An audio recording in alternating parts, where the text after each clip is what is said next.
we looked at Workato and we got really excited. We realized that technology was good enough to put directly in front of some of the business users. We wanted those users to create rules in the platform themselves, but supported by a small IT team who could provide examples, technical support, and build any of those more complex integrations. We wanted to deliberately tap into shadow IT as well. We wanted those people dotted around the business in change or operational roles, and those people who would have created large access databases or linked spreadsheets to solve a particular business problem. We wanted them to use Workato instead.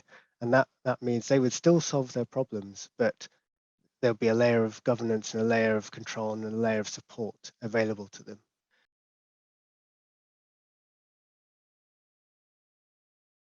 We also have a small build capability within IT, but we tend to say to our internal customers, yes, you can wait for someone to build an integration for you, but while you're queuing, why don't you take an hour of your time, do the training on Workato and see if you can build something yourself, and we'll help you do that.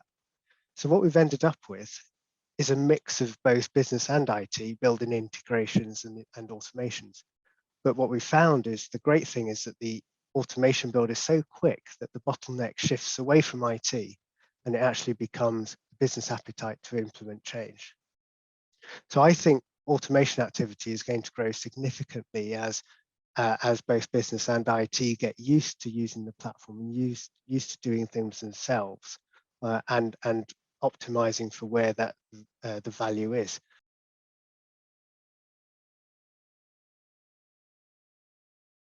Ultimately, we have to demonstrate business value. So how do we do that?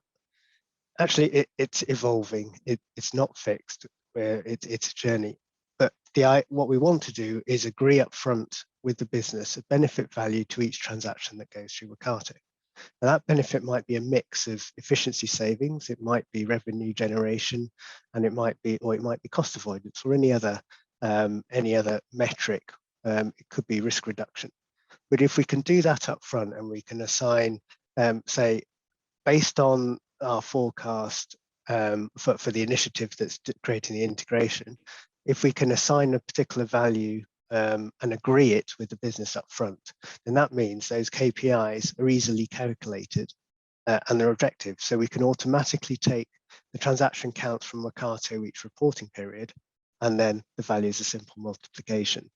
And that way it's been agreed up front. We've got the value. We can then report on that quite easily.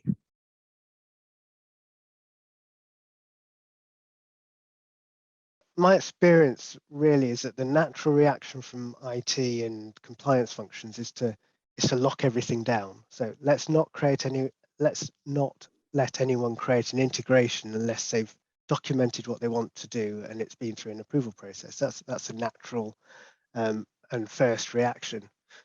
But the problem with that is that this is a sharp end of innovation. And we've found that our internal customers, they needed an element of freedom.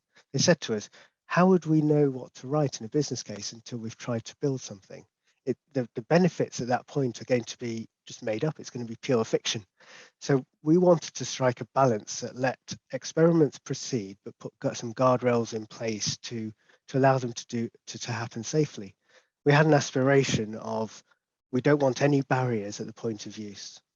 And as a result of doing all of that, we then had the unusual situation of our compliance functions encouraging us to do more and quicker. And the reason they did that was because they could see that every automation we put through Workato was reducing rekeying errors or improving a business process or reducing a risk. So the overall risk profile corporately was reduced by the more that we did.